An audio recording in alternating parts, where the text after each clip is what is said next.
Hello students, आपका स्वागत है आपके अपने चैनल एमजीएम करें इंस्टीट्यूट में। तो हम जनरल ऑर्गेनिक केमिस्ट्री की बात कर रहे थे। जनरल ऑर्गेनिक केमिस्ट्री के अंदर आज का जो हमारा टॉपिक है वो है रेजोनेंस या मीजोमेरिक अफेक्ट। तो टॉपिक को स्टार्ट करने से पहले अगर आपने हमारे चैनल को सब्सक्राइब नहीं किया है तो अभी सब्सक्राइब कर दें और बेल आइकन को प्रेस करना ना भूलें, ताकि आपको हमारे डेली लाइव लेक्चर्स का जो नोटिफिकेशन है वो सबसे पहले मिले। तो स्टूडेंट, स्टार्ट करते हैं रेजोनेंस या मीजोमेरिक अफेक्ट। दो तरह के अफेक्ट हम खत्म कर चुके हैं, इंडक्टिव और रेजोनेंस। थर्ड जो अफेक्ट है उसे हम रेजोनेंस अफेक्ट भी बोल सकते हैं या मीजोमेरिक अफेक्ट भी बोल सकते हैं। तो कुछ स्टूडेंट का क्वेश्चन होता है कि सर रेजोनेंस या रेजोनेंस अफेक्ट में क्या फर्क है, या फिर वो कहते हैं कि रेजोनेंस और मीजोमेरिक में क्या फर्क है। क्लियर? तो चलिए उस फर्क को देखते हैं, उस कंसेप्ट को क्लियर करते हैं। जैसा कि हमने रेजोनेंस पढ़ा था, रेजोनेंस के अंदर हमने कहा था the डिलोकेलाइजेशन of pi electron is called resonance. तो मैंने आपसे जब रेजोनेंस पढ़ाया था तो मैंने केकुले ने क्या कहा था कि जो रेजोनेंस होता है वो जनरली बेंजीन को लेकर स्टार्ट हुआ था। किससे स्टार्ट हुआ था? बेंजीन को, जिसके अंदर पाई इलेक्ट्रॉन क्लाउड हर जगह फैला हुआ था और एक जगह से दूसरी जगह पर इलेक्ट्रॉन डेंसिटी मूव कर रही थी। तो यहां पर भी हम क्या करेंगे, कुछ चीजें रेजोनेंस से रिलेट करते हुए पढ़ेंगे। तो देखो ध्यान से, यहां पर आपको बेंजीन नजर आ रही होगी। क्या नजर आ रही होगी? ये बेंजीन है। क्लियर है? इसके अंदर पाई इलेक्ट्रॉन डेंसिटी है कि नहीं है? बिल्कुल है। क्या ये बेंजीन नजर आ रही है कि नहीं आ रही? बिल्कुल है। तो क्या ये भी पाई इलेक्ट्रॉन डेंसिटी है कि नहीं है? बिल्कुल है। क्या ये बेंजीन नजर आ रही है कि नहीं आ रही है? इसके अंदर भी पाई इलेक्ट्रॉन डेंसिटी है। तो कहने का मतलब, अगर मैं आपसे पूछूं क्या इन तीनों कंपाउंड के अंदर रेजोनेंस हो रहा है क्या, तो आप क्या कहेंगे कि सर बिल्कुल हो रहा है, क्योंकि बेंजीन है तो रेजोनेंस तो होना लाजमी है। रेजोनेंस तो होगा ही होगा। तो क्या हम यहां पे रेजोनेंस के सामने इसमें भी रेजोनेंस भी टिक कर सकते हैं, इसमें भी टिक कर सकते हैं और इस पे भी टिक कर सकते हैं। अब मैंने आपसे फिर क्वेश्चन पूछा कि क्या इसमें रेजोनेंस अफेक्ट है क्या, तो कुछ स्टूडेंट ने कहा सर ये क्या बकवास है, रेजोनेंस और रेजोनेंस इफेक्ट क्या अलग अलग हो सकते हैं क्या? जो रेजोनेंस है वही रेजोनेंस इफेक्ट है। पर मैं आपको क्लियर कर दूं कि दोनों सेम चीज नहीं है, दोनों डिफरेंट चीज है। रेजोनेंस का मतलब किसी सिस्टम के अंदर पाई इलेक्ट्रॉन डेंसिटी का मूवमेंट होना रेजोनेंस कहलाता है। पर रेजोनेंस इफेक्ट का मतलब है किसी अदर ग्रुप या किसी अदर एटम की वजह से उस पाई इलेक्ट्रॉन डेंसिटी पर अफेक्ट पड़ना ही रेजोनेंस इफेक्ट है। कैसे?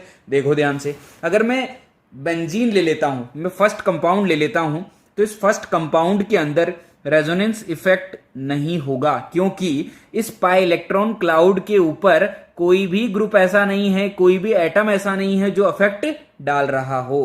तो कहने का मतलब यहां रेजोनेंस तो है पर रेजोनेंस अफेक्ट नहीं है। पर अगर आप कंपाउंड नंबर 2 के अंदर देखेंगे तो कंपाउंड नंबर 2 के अंदर रेजोनेंस इफेक्ट होगा। क्यों होगा? क्योंकि यहां पे कौन लगा हुआ है? क्लोरीन लगा हुआ है। और क्लोरीन कितने लोन पेयर रखता है? 3 लोन पेयर। और मैंने आपको बताया था जहां लोन पेयर आ जाता है वहां पे फ्री इलेक्ट्रॉन होते हैं, इलेक्ट्रॉन डोनेट किए जा सकते हैं। तो क्या यहां पे जो क्लोरीन है वो बेंजीन को इलेक्ट्रॉन दे रहा है? तो क्या इस बेंजीन के अंदर पाई इलेक्ट्रॉन डेंसिटी बढ़ जाएगी कि नहीं बढ़ जाएगी? बिल्कुल बढ़ जाएगी। तो क्या हुआ? क्लोरीन की वजह से क्या इफेक्ट आया? क्लोरीन की वजह से इफेक्ट यह आया कि पाई इलेक्ट्रॉन डेंसिटी धीरे धीरे बढ़ रही है। अगर पाई इलेक्ट्रॉन डेंसिटी बढ़ रही है मतलब क्लोरीन का क्या आ चुका है? मीजोमेरिक अफेक्ट आ चुका है, रेजोनेंस अफेक्ट आ चुका है, जो आप बोलना चाहे वो आ चुका है। तो मुझे बताओ कि जो क्लोरीन है वो कौन से किस तरीके से बिहेव कर रहा है? वो कर रहा है इलेक्ट्रॉन डोनेट करने का। क्या वो पाए इलेक्ट्रॉन क्लाउड को इलेक्ट्रॉन दे रहा है कि नहीं दे रहा? क्या वो बेंजीन को इलेक्ट्रॉन दे रहा है कि नहीं दे रहा? तो क्या मैं कह सकता हूं कि जो क्लोरीन है वो इलेक्ट्रॉन डोनेटिंग ग्रुप का काम करेगा? बोलो, करेगा कि नहीं करेगा? इलेक्ट्रॉन डोनेटिंग ग्रुप कहने का मतलब जो इलेक्ट्रॉन दे सकता है। तो यहां पर इलेक्ट्रॉन किसके थ्रू देना है? पाई इलेक्ट्रॉन डेंसिटी के थ्रू, क्योंकि this is the डिलोकेलाइजेशन of pi electron. यहां पर पाई इलेक्ट्रॉन का डिलोकेलाइजेशन होने वाला है। जबकि इंडक्टिव के अंदर हमने पढ़ा था कि सिग्मा बॉन्ड के थ्रू वर्क होता है, जबकि यहां पाई बॉन्ड के थ्रू वर्क होता है। क्लियर है कहानी? तो कहने का मतलब यह हुआ कि जो क्लोरीन है वो अपने लोन पे डोनेट कर रहा है, दैट मीन्स ये इलेक्ट्रॉन डोनेटिंग ग्रुप का काम करेगा। बोलो, करेगा कि नहीं करेगा? उसी तरीके से अगर मैं आगे बढ़ूं तो मुझे क्या मिला? NO2 मिला। NO2 को अगर मैं ध्यान से देखूं तो NO2 का जो स्ट्रक्चर होगा क्या वो कुछ इस तरीके से होगा। ये तो एक बेंजीन है और NO2 का स्ट्रक्चर होता है N double bond O negative, इस N के ऊपर प्लस आता है। अगर इस N पे प्लस है तो इसका मतलब इस पे कोई लोन पेयर नहीं है। अगर लोन पेयर नहीं है तो ये डोनेट तो नहीं कर सकता, पर इस पे प्लस आ जाने की वजह से ये विड्रॉ तो कर सकता है। बोलो कर सकता कि नहीं कर सकता। नाइट्रोजन ऑक्सीजन में किसकी विद्युत इलेक्ट्रोनेगेटिविटी ज्यादा है? ऑक्सीजन की। तो क्या ये इलेक्ट्रॉन खींच लेगा कि नहीं खींच लेगा? बिल्कुल खींच लेगा। अगर ये इलेक्ट्रॉन खींचेगा तो ऑक्सीजन पे आ जाएगा नेगेटिव और नाइट्रोजन पे फर्दर पॉजिटिव आ जाएगा। दो दो पॉजिटिव आ जाएंगे और दो दो पॉजिटिव जैसे ही आएंगे कौन इलेक्ट्रॉन दे देगा? जो बेंजीन का पाई इलेक्ट्रॉन क्लाउड है वो अपना इलेक्ट्रॉन NO2 को दे देगा। तो एक बात बताओ, NO2 क्या काम कर रहा है? NO2 पाई इलेक्ट्रॉन क्लाउड को खींच रहा है। किससे खींच रहा है? बेंजीन से। तो इसका मतलब बेंजीन के जो इलेक्ट्रॉन है वो NO2 की तरफ शिफ्ट हो रहे हैं। क्लियर? तो NO2 किसका काम कर रहा है? विड्रॉ करने का, इलेक्ट्रॉन विड्रॉइंग ग्रुप का काम कर रहा है। तो क्या ये बेंजीन के ऊपर इफेक्ट डाल रहा है कि नहीं डाल रहा? बिल्कुल डाल रहा है। तो यहां पे भी रेजोनेंस इफेक्ट होगा कि नहीं होगा? बिल्कुल होगा। तो क्या समझ में आया? रेजोनेंस और रेजोनेंस इफेक्ट में क्या फर्क है? रेजोनेंस और मीजोमेरिक इफेक्ट में क्या फर्क है? रेजोनेंस का मतलब किसी सिस्टम के थ्रू पाई इलेक्ट्रॉन का जो मूवमेंट होता है उसे रेजोनेंस कहा जाता है। पर मीजोमेरिक क्या होता है? किसी ग्रुप की वजह से पाई इलेक्ट्रॉन क्लाउड का मूवमेंट रेजोनेंस या मीजोमेरिक इफेक्ट कहलाता है। अब वो पाई इलेक्ट्रॉन जो क्लाउड है वो सामने वाले ग्रुप के ऊपर डिपेंड करेगा कि वो ग्रुप कैसा है। अगर वो डोनेटिंग ग्रुप है तो पाई इलेक्ट्रॉन क्लाउड बढ़ जाएगा और अगर वो विड्रॉइंग ग्रुप है तो पाई इलेक्ट्रॉन क्लाउड कम हो जाएगा। चलिए, तो डेफिनेशन मैंने आपके सामने लिखी हुई है। The permanent displacement of pi electron cloud of a conjugated system due to p orbital of directly attached atom और ग्रुप। कहने का मतलब जो पाई इलेक्ट्रॉन क्लाउड है या जो कॉन्जुगेटेड सिस्टम है जिसके अंदर पाई इलेक्ट्रॉन क्लाउड प्रेजेंट है, उस पाई इलेक्ट्रॉन क्लाउड का परमानेंटली शिफ्ट हो जाना। किसकी तरफ शिफ्ट हो जाना? पी ऑर्बिटल की तरफ। और वो पी ऑर्बिटल कौन सा है? जो कि एटम या ग्रुप कनेक्टेड है। पी ऑर्बिटल से क्या मतलब है? जैसे आप NO2 को अगर ध्यान से देखेंगे तो NO2 को अच्छे से आप समझ पाएंगे कि यहां पे sp2 कार्बन होने की वजह से यहां पर भी एक p ऑर्बिटल प्रेजेंट है और यहां पर भी पाई इलेक्ट्रॉन होने की वजह से p ऑर्बिटल प्रेजेंट है। तो ये भी एक p ऑर्बिटल है, ये भी p ऑर्बिटल है। इस p ऑर्बिटल का इस p ऑर्बिटल की तरफ शिफ्ट हो जाना या इस ग्रुप की तरफ शिफ्ट हो जाना या इस पाई इलेक्ट्रॉन डेंसिटी का इस p ऑर्बिटल की तरफ शिफ्ट हो जाना ही क्या कहलाता है? रेजोनेंस इफेक्ट कहलाता है। क्या कहलाता है? Resonance effect. तो डेफिनेशन आपके सामने क्लियर है कि पाई इलेक्ट्रॉन जो क्लाउड है वो परमानेंटली किसकी तरफ शिफ्ट हो जाता है? पी ऑर्बिटल की तरफ। और वो पी ऑर्बिटल किसका होता है? जो ग्रुप या जो एटम डायरेक्टली अटैच्ड है उसे क्या कहा जाता है? रेजोनेंस या मीजोमेरिक इफेक्ट कहा जाता है। किसका? उस ग्रुप का, उस एटम का जो डायरेक्टली कनेक्टेड है किसके साथ? कॉन्जुगेटेड सिस्टम के साथ। तो आपको मैं बता दूं कि जिस तरीके से इंडक्टिव के अंदर दो टाइप के इफेक्ट थे, प्लस आई माइनस आई, उसी तरीके से यहां पर भी दो टाइप के इफेक्ट हैं, प्लस आर माइनस आर। तो types of R means resonance, M means mesomeric. कुछ भी बोल सकते हैं, कोई डिफरेंस नहीं है। Types of R oblique M effect की बात हम यहां पर करने वाले हैं। तो सबसे पहला है हमारे पास क्या? आर ऑब्लिक एम इफेक्ट, जिसमें प्लस आर प्लस एम को पहले डिफाइन किया हुआ है। प्लस आर का क्या मतलब है? प्लस आर का मतलब है जो इलेक्ट्रॉन डोनेट कर सकता है। जैसे मैंने इंडक्टिव में भी कहा था, प्लस आई का क्या मतलब होता है? जो इलेक्ट्रॉन डोनेट कर सकता है। अब इलेक्ट्रॉन डोनेट कौन करेगा? इलेक्ट्रॉन डोनेट वो करेगा जिसके पास इलेक्ट्रॉन ज्यादा होंगे। जैसे अगर रेजोनेंस में मैं बात करूं तो रेजोनेंस के थ्रू इलेक्ट्रॉन कौन डोनेट कर सकता है? जिसके पास लोन पेयर हो, क्योंकि अगर उसके पास लोन पेयर है इसका मतलब उसके पास फ्री इलेक्ट्रॉन है। अगर उसके पास फ्री इलेक्ट्रॉन है तो डोनेट कर सकता है। या फिर उसके पास नेगेटिव चार्ज हो, बोलो है कि नहीं है? अगर उसके पास नेगेटिव चार्ज है मतलब उसके पास पाई इलेक्ट्रॉन डेंसिटी ज्यादा है। अगर पाई इलेक्ट्रॉन डेंसिटी ज्यादा है तो वो इलेक्ट्रॉन आसानी से डोनेट कर देगा। तो चलिए डेफिनेशन पढ़ते हैं सबसे पहले। Plus are effect is the effect of resonance that causes the displacement of pi electron density away from atom और group। मतलब प्लस आर इफेक्ट एक ऐसा इफेक्ट है जिसकी वजह से पाई इलेक्ट्रॉन डेंसिटी एटम या ग्रुप से दूर हो जाती है। कहने का मतलब क्या मतलब है कि जैसे सपोज ये एटम या ग्रुप एक ऐसा ग्रुप है जिसके पास लोन पेयर है या फिर माइनस है, नेगेटिव है, तो क्या ये इलेक्ट्रॉन देगा कि नहीं देगा? तो अगर ये इलेक्ट्रॉन देगा तो क्या ये पाई इलेक्ट्रॉन जो क्लाउड है ये इसका इलेक्ट्रॉन इससे दूर शिफ्ट हुआ कि नहीं हुआ? बताओ, ग्रुप से दूर जा रहा है कि नहीं जा रहा? एरो किधर की तरफ है? इधर की तरफ है। किधर की तरफ? राइट साइड की तरफ एरो है, जो कि ग्रुप से दूर जा रहा है। अगर ग्रुप से दूर जा रहा है तो यहां भी देखो ध्यान से, यहां पर भी ग्रुप ऐसा है जिसके पास लोन पेयर है। लाइक जैसे मैंने ग्रुप ले लिया, this is the OH lone pair containing group है। मैंने सेम यही सिस्टम लिया हुआ है, तो जरा बताओ इसमें रेजोनेंस हो सकता है क्या? बिल्कुल हो सकता है। कैसे होगा? Lone pair single bond double bond. Lone pair का मतलब फ्री इलेक्ट्रॉन, मतलब ये इधर से इधर देगा तो ये इधर से इधर देगा। बोलो देगा कि नहीं देगा? तो क्या मैं OH को एक +R ग्रुप या +M ग्रुप बोल सकता हूं? बिल्कुल बोल सकता हूं। क्लियर हुआ कि नहीं हुआ? मतलब ऐसे ग्रुप जिनके पास लोन पेयर होता है, माइनस होता है, माइनस की भी बात कर लेते हैं। जैसे मैंने यहां ले लिया है CS2-, मुझसे पूछा गया बताओ ये कैसा ग्रुप है, तो मैं क्या करूंगा? सबसे पहले कनेक्ट कर लूंगा किसके साथ? डबल बॉन्ड के साथ। बोलो किया कि नहीं किया? अब मैंने देखा कि माइनस है, मतलब ये बॉन्ड इधर की तरफ शिफ्ट होगा, क्योंकि इधर की बॉन्ड अगर तरफ शिफ्ट नहीं हुआ तो यहाँ प्लस नहीं आएगा, और यहाँ प्लस नहीं आएगा तो प्लस माइनस बॉन्ड नहीं बना पाएंगे। तो इस ग्रुप को इधर की तरफ ले जाना ही पड़ेगा, इस बॉन्ड को इधर की तरफ शिफ्ट करना ही पड़ेगा। तो क्या समझ में आया कि अगर पाई इलेक्ट्रॉन डेंसिटी ग्रुप से दूर चली जाती है तो उसे कहा जाता है +R या +M। क्लियर है कहानी? क्योंकि ग्रुप को इलेक्ट्रॉन की जरूरत नहीं है, ग्रुप ऐसा है जो दूसरों को इलेक्ट्रॉन दे सकता है, तो इसे कहा जाता है +R या +M ग्रुप। तो कहने का मतलब इस कैटेगरी के अंदर हम OH को ले सकते हैं, CS2- को ले सकते हैं, NH2 को ले सकते हैं, सल्फर को ले सकते हैं। समझ में आया कि नहीं है? मतलब ऐसे ग्रुप ले सकते हैं जिनके पास लोन पेयर हो या फिर क्या हो, नेगेटिव चार्ज हो। क्लियर हुआ कि नहीं हुआ? चलिए नेक्स्ट जो ग्रुप है वो है -R या -M इफेक्ट। -R या -M का मतलब जो इलेक्ट्रॉन को विड्रॉ कर सकता है, जिसलिए इसे क्या कहा जाएगा? Electron withdrawing group. अब इलेक्ट्रॉन को विड्रॉ कौन कर सकता है? जो इलेक्ट्रॉन कम रखता है। अब इलेक्ट्रॉन की कमी को कैसे देख सकते हैं? या तो पॉजिटिव चार्ज से देख सकते हैं, क्लियर, या फिर डिफरेंस ऑफ EN से देख सकते हैं, कि जैसे किसी के पास EN ज्यादा है, मतलब A और B एक ग्रुप है जिसमें EN ऑफ B ग्रेटर है EN ऑफ A से। क्लियर है कहानी? जैसे मैं अभी एग्जांपल के थ्रू भी आपको बहुत आसानी से क्लियर कर दूंगा। तो कहने का मतलब डिफरेंस होना चाहिए EN में, या पॉजिटिव चार्ज होना चाहिए। Clear?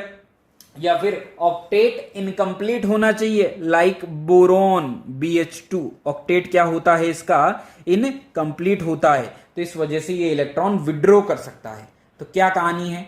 -R effect is the effect of resonance that causes the displacement of pi electron towards the attached atom और ग्रुप। मतलब एक ऐसा इफेक्ट जिसमें पाई इलेक्ट्रॉन डेंसिटी आज ग्रुप की तरफ आने वाली है, क्योंकि ग्रुप क्या करेगा? इलेक्ट्रॉन को खींचेगा। तो बताओ मुझे, क्या ये इधर की तरफ शिफ्ट हो जाएगा कि नहीं हो जाएगा? क्या ये जो ग्रुप है ये विड्रॉइंग ग्रुप है कि नहीं है? क्या इसमें भी ये इधर से इधर, ये इधर से इधर शिफ्ट हो जाएगा कि नहीं हो जाएगा? तो ये ग्रुप जो है, क्या ये विड्रॉइंग ग्रुप है कि नहीं है? बिल्कुल है। कैसे? एग्जाम्पल ले लेते हैं। जैसे मैंने यहां लिखा CS2 positive charge, CH double bond CS2। बोलो आया है कि नहीं आया? मैंने आपसे पूछा बताओ CS2+ जो है वो कैसा ग्रुप है, तो आप कहेंगे कि सर ये तो इलेक्ट्रॉन विड्रॉइंग ग्रुप है, क्योंकि ये इलेक्ट्रॉन को अपनी तरफ खींच रहा है। बोलो खींच रहा है कि नहीं खींच रहा? क्लियर? तो ये कैसा ग्रुप है? विड्रॉइंग ग्रुप है। मैंने आपसे पूछा कि BH2, मैंने आपसे क्या पूछा? BH2 double bond CS2। मैंने पूछा बताओ BH2 कैसा ग्रुप है, तो BH2 का ऑक्टेट कंप्लीट है क्या? नहीं है, क्योंकि बोरॉन अभी 3 ही बॉन्ड बना रहा है। 3 बॉन्ड बनाने पे 6 इलेक्ट्रॉन होते हैं, जबकि इसको ऑक्टेट कंप्लीट करने के लिए चाहिए 4 इलेक्ट्रॉन। तो ये इलेक्ट्रॉन को क्या करेगा? अपनी तरफ खींच लेगा। या फिर मैंने आपको एक ग्रुप दिया कि जैसे CH2 double bond CH double bond O। मैंने आपसे पूछा बताओ ये कैसा ग्रुप है? This is the aldehyde. क्या है ये? एल्डिहाइड। तो मैंने पूछा बताओ एल्डिहाइड कैसा ग्रुप है, तो आप क्या कहेंगे कि सर ये विड्रॉइंग ग्रुप है। क्यों है विड्रॉइंग ग्रुप? क्योंकि कार्बन ऑक्सीजन में ऑक्सीजन की इलेक्ट्रोनेगेटिविटी ज्यादा होती है, तो ये इलेक्ट्रॉन को खींच लेता है। तो क्या करेगा? ये विड्रॉ करेगा। अगर विड्रॉ करेगा तो इसका मतलब क्या हो गया है? ये एक विड्रॉइंग ग्रुप हो गया है। तो जब भी ध्यान रखें, आप बिल्कुल ध्यान रखें कि अगर ऑक्सीजन सिंगली बॉन्डेड हो, क्या हो? सिंगली बॉन्डेड हो। अगर ऑक्सीजन सिंगली बॉन्डेड हो जाता है तो अगर ऑक्सीजन सिंगली बॉन्डेड है तो उस पे लगा हुआ लोन पेयर हमेशा डोनेट किया जाता है। क्या किया जाता है? डोनेट किया जाता है। उसी तरीके से अगर कोई भी ऑक्सीजन डबली बॉन्डेड हो, क्या हो? डबली बॉन्डेड, तो उस पे लगा हुआ उस पे लगा हुआ लोन पेयर कभी भी डोनेट नहीं किया जाता। उस पे हमेशा ध्यान रखें कि वो ऑक्सीजन इलेक्ट्रॉन विड्रॉ करेगा। क्या करेगा? वो विड्रॉ करेगा। तो अगर ऑक्सीजन सिंगली बॉन्डेड आ जाता है, नाइट्रोजन सिंगली बॉन्डेड आ जाता है, तो हमेशा डोनेट करेंगे किसको? लोन पेयर को। पर अगर चाहे ऑक्सीजन हो, चाहे नाइट्रोजन हो, कुछ भी हो जिसके बाद लोन पेयर है, अगर वो डबली बॉन्डेड हो जाता है, ट्रिपली बॉन्डेड हो जाता है, जिसकी जैसा नेचर है उस तरीके से अगर वो बिहेव करता है, तो वो हमेशा इलेक्ट्रॉन को विड्रॉ करेगा। तो कुछ स्टूडेंट अगर सोच ले कि सर यहां भी एल्डिहाइड के पास भी तो लोन पेयर है, ये भी तो डोनेट कर सकता है। नहीं कर सकता। क्यों नहीं कर सकता? क्योंकि oxygen is a doubly bonded oxygen. Oxygen कैसा है? डबली बॉन्डेड है। तो डबली बॉन्डेड होने की वजह से ये डोनेट नहीं, विड्रॉ करेगा। क्या करेगा? ये विड्रॉ करेगा। चलिए और आगे बढ़ते हैं। मैंने क्वेश्चन लिखा हुआ है, find out M effect of given compounds. क्या करना है हमें? हमें फाइंड करना है एम इफेक्ट कुछ दिए हुए कंपाउंड्स का, दिए हुए ग्रुप्स का, दिए हुए एटम्स का। तो ये क्वेश्चन जो है वो आपके लिए एक तरीके से असाइनमेंट का काम करेगा। इन क्वेश्चन को जो मैंने आपको समझाया है कि कौन कौन से group plus R plus M minus R minus M का काम कर सकते हैं, तो मैंने आपको कंसेप्ट पूरी तरीके से क्लियर कर दिया है। इस तरीके से इन क्वेश्चंस को आपको डील करना है। ये जितने भी क्वेश्चंस हैं ये आप एज ए होम असाइनमेंट करेंगे, अपनी कॉपी में प्रॉपरली लिख लिख कर इन्हें पूरी तरीके से प्रॉपर वे में जमाते हुए आप कंप्लीट करेंगे। क्लियर? तो इन क्वेश्चंस को मैं नेक्स्ट लेक्चर में डिस्कस करने वाला हूं। जब तक के लिए मैं आपको क्वेश्चन करने के लिए टाइम दे देता हूं, तो आप इन क्वेश्चन को नोट कर लें और नोट करने के बाद आप इनको बहुत आराम से इजीली वे में कर लें। तो चलिए और आगे बढ़ते हैं। जो आर और एम इफेक्ट पढ़ा है उसकी बहुत सारी चीजें जान लेते हैं। तो इसके बारे में कुछ नोट पॉइंट है। नोट पॉइंट क्या है? देखो ध्यान से।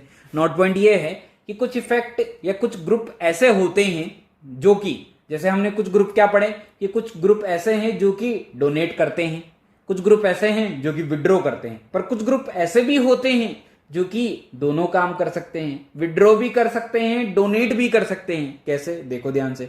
जिसमें सबसे पहला जो ग्रुप है वो है CH डबल बॉन्ड CH2। इसका नेचर विड्रॉ करने का भी होता है और डोनेट करने का भी होता है। ये डिपेंड करता है सामने वाला कैसा है। और ऐसे ग्रुप जिनका नेचर दोनों टाइप का होता है उसे इंड्यूस्ड इफेक्ट कहा जाता है। उसे क्या कहा जाता है? इंड्यूस्ड इफेक्ट कहा जाता है। तो कहने का मतलब CH डबल बॉन्ड CH2 जो है वो इंड्यूस्ड इफेक्ट शो करता है। कैसे? देखो ध्यान से। मैंने यहां पे लिखा CH डबल बॉन्ड CH2 और मैंने इसके साथ लगा दिया है CH2 प्लस। मैंने एक ग्रुप लगा दिया पॉजिटिव चार्ज वाला। अब मैंने पूछा आपसे, बताओ ये ग्रुप जो है, आज मैंने इसके बारे में नहीं पूछा है, मैंने किसके बारे में पूछा है? मैंने इसके बारे में पूछा है। मैंने पूछा बताओ ये ग्रुप क्या करेगा? प्लस आर करेगा या माइनस आर करेगा? बताओ जरा। तो स्टूडेंट ने कहा कि सर सामने वाला अगर प्लस है तो उसको इलेक्ट्रॉन की जरूरत है, अगर उसको इलेक्ट्रॉन की जरूरत है तो ये इलेक्ट्रॉन देगा। अगर ये इलेक्ट्रॉन दे रहा है तो ये किसका काम कर रहा है? इलेक्ट्रॉन डोनेटिंग ग्रुप का, प्लस आर ग्रुप का, प्लस एम ग्रुप का। बोलो कर रहा है कि नहीं कर रहा? उसी तरीके से मैंने कहा कि ये तो दोनों तरह का काम कर सकता है, तो मैंने यहां CH2 प्लस को हटाया और CH2 माइनस बना लिया। क्या बना लिया मैंने? CH2 minus. अब मैंने पूछा आपसे, बताओ अब जो ये डबल बॉन्ड है ये किसका काम करेगा? तो किसका काम करेगा जरा बताओ? ये काम करेगा विड्रॉ करने का, क्योंकि सामने कौन है? नेगेटिव। नेगेटिव का मतलब इलेक्ट्रॉन डोनेट करने वाला। तो क्या ये डोनेट करेगा तो ये विड्रॉ करेगा कि नहीं करेगा? बिल्कुल करेगा। तो ये है electron withdrawing group minus R minus M group. This is the induced effect. एक ऐसा ग्रुप जो कि दोनों टाइप के इफेक्ट रखता है वो क्या करता है? वो इंड्यूस्ड इफेक्ट रखता है। क्या रखता है वो? इंड्यूस्ड इफेक्ट, या उसे इंड्यूस्ड इफेक्ट कहा जाता है। तो इसका इंड्यूस्ड इफेक्ट तो आपने देख लिया। अब बात करें N डबल बॉन्ड NH की।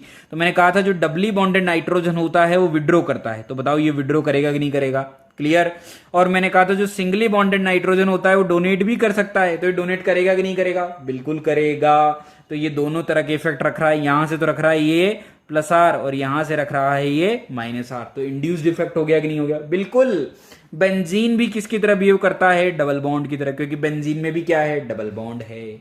आया कि नहीं आया समझ में? चलिए, तो ये है इंड्यूस्ड इफेक्ट। तो कुछ ग्रुप प्लस आर करते हैं ओनली, कुछ ग्रुप माइनस आर करते हैं ओनली, और कुछ ग्रुप दोनों करते हैं प्लस आर माइनस आर। जो दोनों करते हैं उसे कहा जाता है इंड्यूस्ड इफेक्ट।